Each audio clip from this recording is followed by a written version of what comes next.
has been a while since I haven't been worried about the Minnesota Vikings offensive line. And for the last couple of seasons, we've been talking about it with draft process, with the mock drafts, everything kind of going on. We're like, okay, can they please draft an offensive lineman? Okay, it's Garrett Bradbury this year, or it's Ezra Cleveland, or it's Brian O'Neill, whoever it is. Please, for the love of God, just plan out. It's just been frustrating. And there's been offensive lines specifically around Kirk Cousins that were just like, okay, all right, he's not dead. So it's like we have been in the ringer for the Minnesota Vikings, and especially around the offensive line, because it has been rough. It has been absolutely rough. But I am here to say that with a little bit of cautious optimism, and I'm going to actually knock on wood because I don't want to jinx anything, the Minnesota Vikings offensive line has stepped up. Through 3 games, have only allowed 3 sacks. I know that's for some offensive line, that's probably bad, but for the Vikings offensive line, trust me, that is something to celebrate. So, during Kirk Cousins' tenure, clearly it's been an issue, and finally, we might have a solution. So Christian Za'Darius out there at left tackle. This is over the last 3 games, according to PFF. Has not allowed a sack, playing like a man out there. And it's not like he hasn't played against some good pass rushers. Rashawn Gary and company coming in week 1, against the Packers. The week 2, yes, the Eagles got some dudes, obviously, as well, Graham and company. And then, obviously, against the Lions, Aiden Hutchinson, as well as, was it Charles Harris? Yeah, no sacks, has a 75.5 PFF grade, has not had a penalty yet. Fantastic. Ezra Cleveland really stepped up late last year and has really done the same thing this year. Has played every single snap. I don't know why Darius missed his snap. I'll have to look into that. But has allowed a sack earlier this year. I believe that was week 1.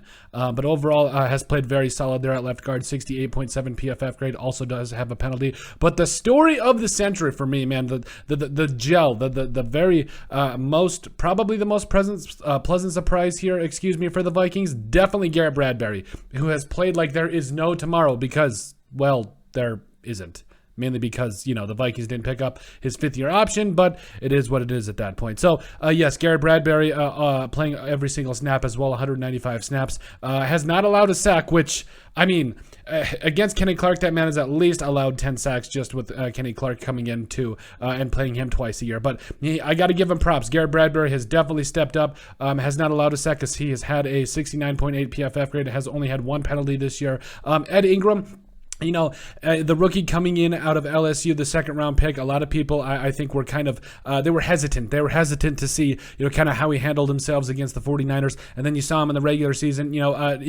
He's honestly been a very pleasant surprise in terms of running the football because that wasn't necessarily what he was known for at LSU, but he has done a very good job in run blocking for the Vikings. But so far, played every single snap as well, has allowed a sack as well as had a penalty, a 56.2 PFF grade. But if Ed Ingram is the worst we can do at right guard, is like if he's the worst player on the offensive line right now, I will take it.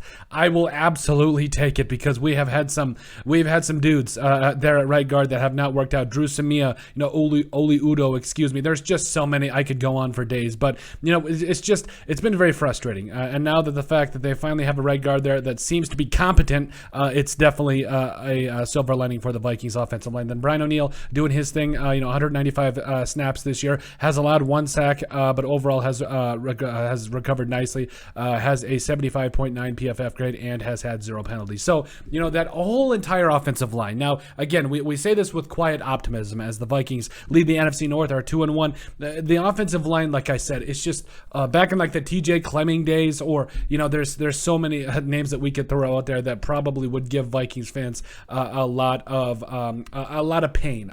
Brendan Fusco, who was actually pretty good as a run blocker, that's definitely another name. John Sullivan, I miss John Sullivan so much, I really do. But overall, we have went through a lot of the ringer as Vikings fans, of watching this offensive line just let the quarterbacks get smushed, just absolutely get smushed. Now they could run block great, but it's just year after year, they have not been able to stand up. But that has stopped this year. The Vikings offensive line has stepped up, and I think that this is only the start. Now they have struggled in some situations in terms of being able to block the blitzers and pick up the blitz. I think it's difficult, but again, I don't think that is something that can't be fixed. When you kind of go in here and just look at this thing from the totality of things, I think the Vikings are still in really good shape, and I think that they're only going to get better, and I'm so excited because it's such a beautiful thing. We've got an offensive line Maybe. But let us know what you guys think. The Minnesota Vikings offensive line has finally stepped up. Make sure you guys like and subscribe down below. Leave a like and a comment. It helps people find the show. We greatly appreciate all the support that we've gotten and continue to get. You guys are all truthfully awesome. We love every single one of you. Down in the description below, you'll find all of our social media platforms. So give us a like and a follow there. Also, remember to give us a listen and sub on iTunes. And finally, if you have anything else you'd like us to cover, send us an email at thesportsbp@yahoo.com or put in the comment section down below, and we would love to cover it. But let us know what you guys think about the Minnesota Vikings offensive line that has finally stepped up.